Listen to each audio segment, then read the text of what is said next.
বাবা ঠিকই কইছিল, আপনি একটা ভণ্ড, আপনি একটা প্রতারক। এই কি ব্যাপার, তুমি কি আগের অবস্থায় ফিরে গেলে নাকি? তুমি 24 ঘন্টার মধ্যে সর্দারে আমার সামনে হাজির করবা। পালানোর একদম চেষ্টা করবা না। অবশ্য পালাইতে চাইলেও পালাইতে পারবা না, কারণ তোমার পেছনে আমার লোক লাগানো আছে। দেখেন, আপনি মানিককে বিশ্বাস করতে পারেন। হ্যাঁ, সর্দার সাহেবের যে কোনো মূল্য আমি আপনার সামনে হাজির করব। সে তোমার আত্মীয় লাগে, পরম আত্মীয়। আপনি বিশ্বাস রাখতে পারেন। ঠিক আছে, আমি যাই। ঠিক আছে, যাও।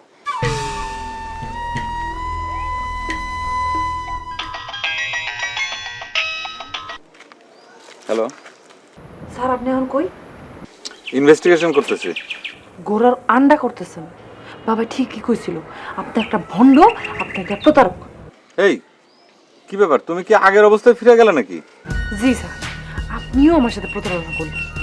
আমি তোমার সাথে কি প্রতারণা করলাম সেটাকে বলো। আপনি কইলেন আপনি খবরের বাড়িতে গেছেন, সেই খবর তো আমাকে বাড়ি বেরোচ্ছে। তুমি ঠিক কথাই বলছো। আমি খবিরের বাড়ির পাশের বাড়িতে অবস্থান নিছি এবং সেই লোকও তোমাদের পরিচিত।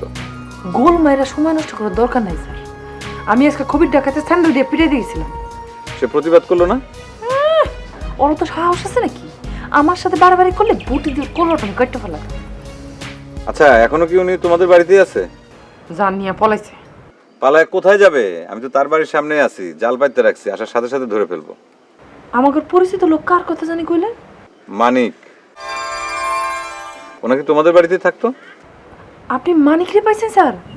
তাহলে তো ভালোই হইলো, আলহামদুলিল্লাহ। ওই ঘটনা সব জানে। তুমি আমার উপর ভরসা রাখতে পারো।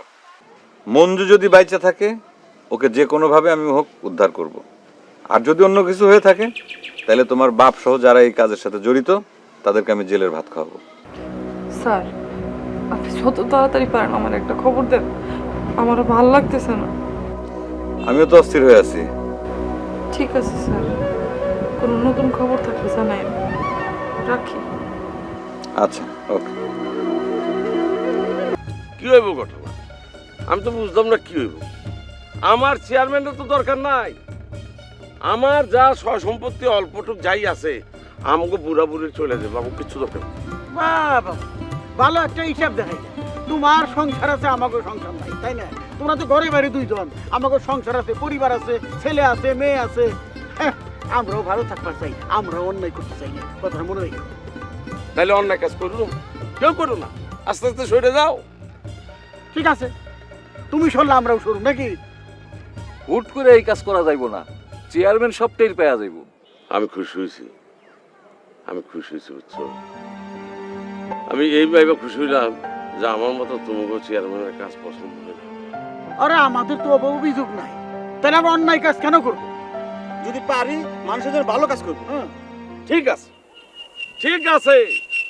তোমাকে এই কথা যদি সত্য হয়ে থাকে, তাহলে আমি রমজান তোমার লোক আছি।